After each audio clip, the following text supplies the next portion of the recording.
And I call the member for Jurek. Thank you, Deputy Speaker. I rise today to speak against the Albanese Government's Future Made in Australia Bill and the Future Made in Australia Omnibus Amendments No. 1 Bill 2024.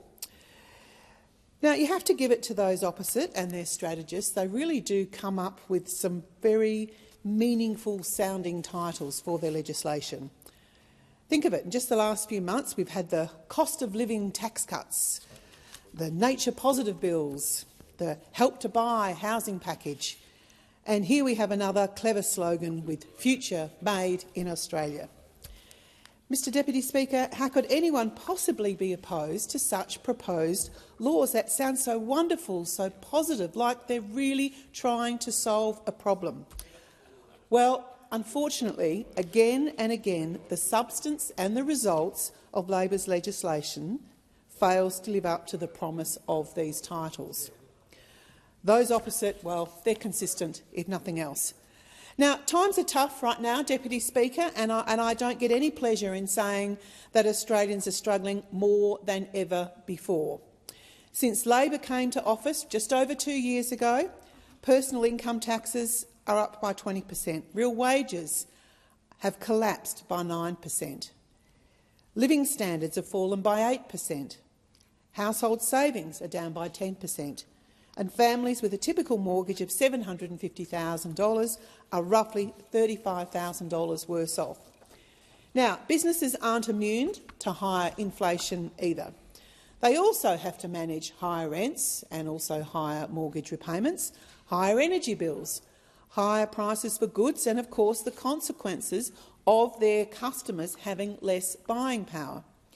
It's no surprise that last financial year was the worst year on record for business insolvency, with some 10,757 businesses becoming insolvent. Our country is in an entrenched GDP per capita recession, and the only reason Australia's GDP is growing, well, barely growing, I might add, with just 0.1% growth in the last quarter, is because under Labor we've seen the highest net migration in our nation's history. Now, obviously this record migration is causing problems of its own. It's shrinking housing vacancies, driving up rents and housing costs when Australians can at least afford it. Australians expect their government to act on these issues and, well, why shouldn't they? Who can forget the central promise of the 2022 election campaign that life would be better and cheaper under a Labor government led by Prime Minister Albanese? A solemn promise from the "my word is my bond" Prime Minister. While Labor's policies might sound good at first glance, they are clearly failing to tackle the cost of living crisis. They are not bringing down inflation, nor are they laying the groundwork for the Reserve Bank to start cutting interest rates.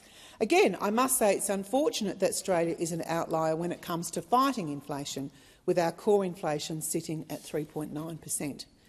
We are the only G10 nation where core inflation has gone up compared to December figures. And there's a reason why we're at the back of the pack, and it's because of our Prime Minister's failed policies and misplaced priorities.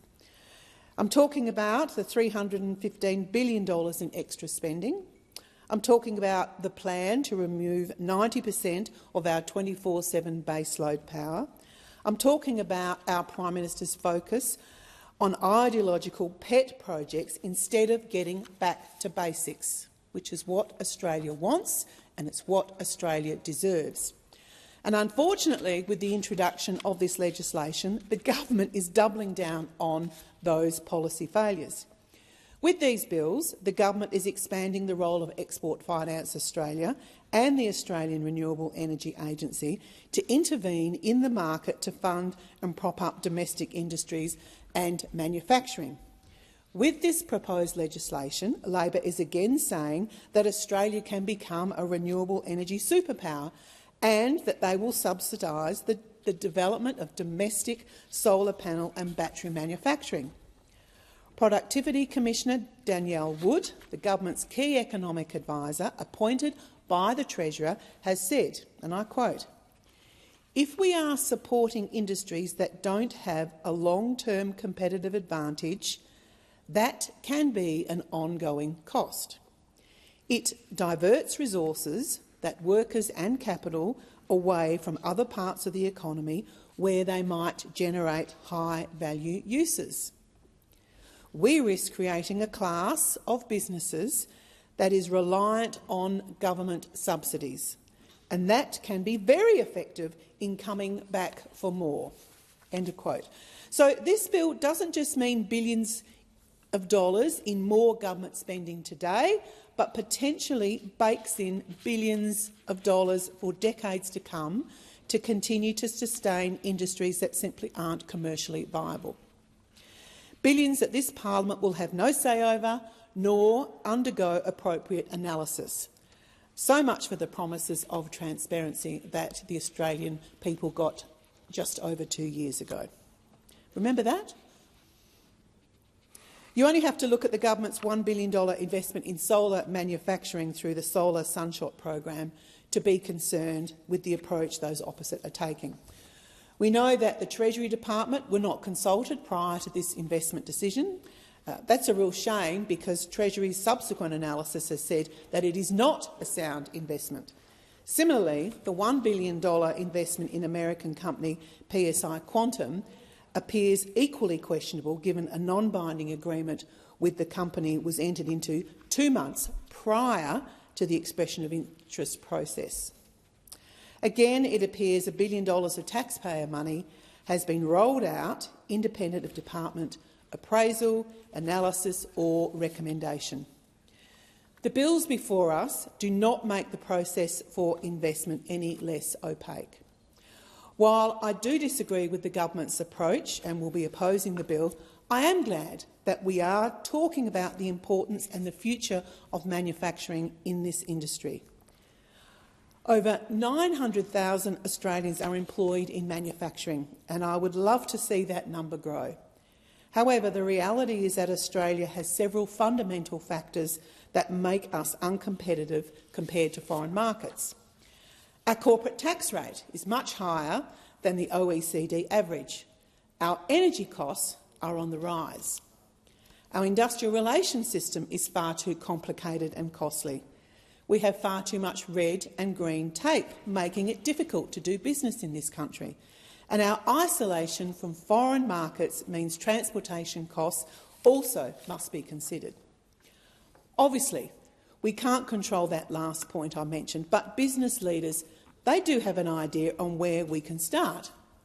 The President of the Business Council of Australia has said, and I quote, "Our competitors, think Canada, the US and across Asia, are more investment-friendly environments based on an old-fashioned fundamentals like tax and regulation, and that to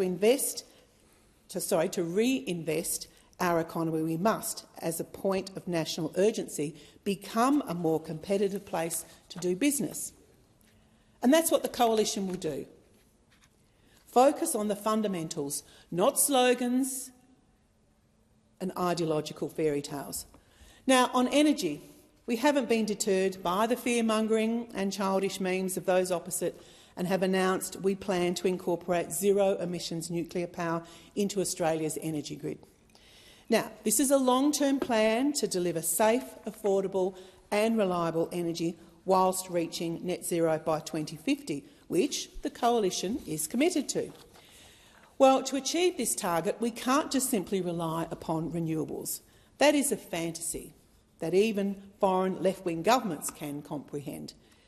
Let me remind the House that out of the 20 largest economies in the world, Australia is the only one without nuclear or without plans to move towards it.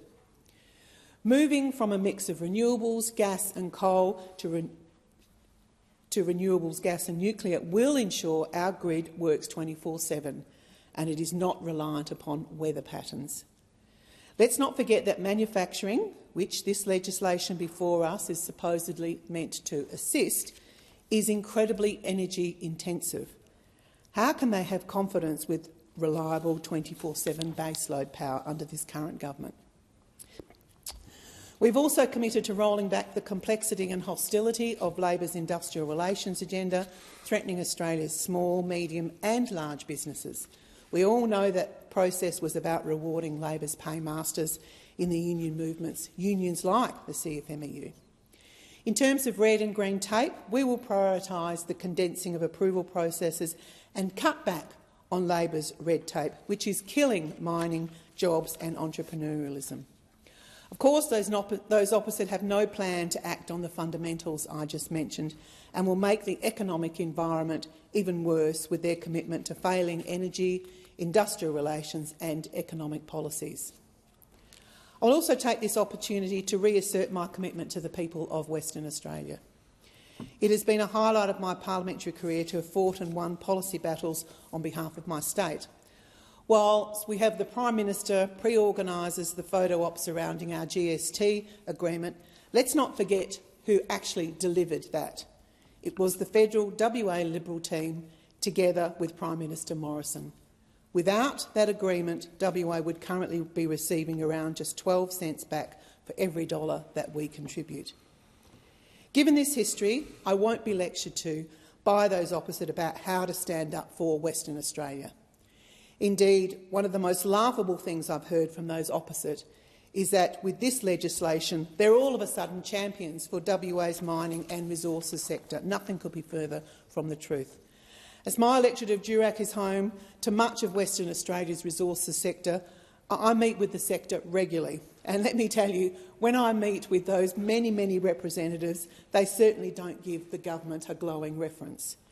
These claims are being made at the same time as we see the mining industry in the Pilbara and BHP currently combating clumsy union power grabs made possible by this government's disastrous and reckless industrial relations reform. Chris Rodwell, Chief Executive of the Chamber of Commerce and Industry in WA, has said, and I quote, "The last thing WA and our nation needs is industrial chaos on our mining sites, allowing unions to effectively hold our economy to ransom." Labor's grand plans and claims are also being made while the Minister for the Environment is considering the inclusion of a climate trigger as part of her nature-positive plan. According to new research by the Institute of Public Affairs, a climate trigger would put more than $220 billion worth of investment at risk. And of that 220, 112 billion would be in my home state of Western Australia. This is on top of adding further green tape through the duplication of environmental approvals processes that already exist at a state level. Do those opposite realise that this will hold up new critical minerals and hydrogen projects, which apparently they support as part of their renewables revolution? So to the Minister for Resources, who during her contribution to the debate challenged me to take a position on this legislation and who consistently talks up the government's support for the mining industry, can the Minister confirm how she feels about more red tape? I'd also like to hear if the Minister supports WA's ban on uranium mining. Earlier this year at COP28, there was a major push to triple global nuclear power by 2050. Australia is home to a third of the world's uranium reserves, much of which is in Western Australia. So the obvious question is, why don't we get mining and help the world to get to net zero, grow the economy and create more good-paying jobs in the meantime? It's also worth noting that this government's supposed support in this bill for the resources sector doesn't apply to things like gas, uranium, blue hydrogen or carbon capture and storage. Explain that. While Labor talk a big game on critical minerals, the only help they're proposing with this legislation only comes into play when those companies begin to turn a profit.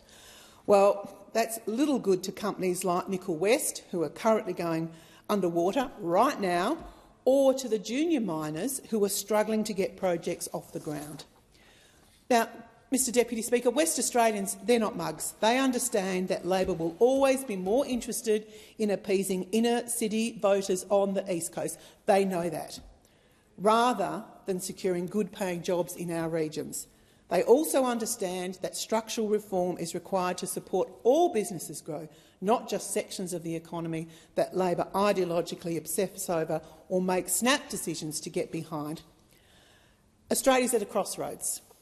We all want a future made in Australia, but this rubbish legislation is certainly not the way that it's going to happen. I do not support this legislation. Thank the member for Jurek.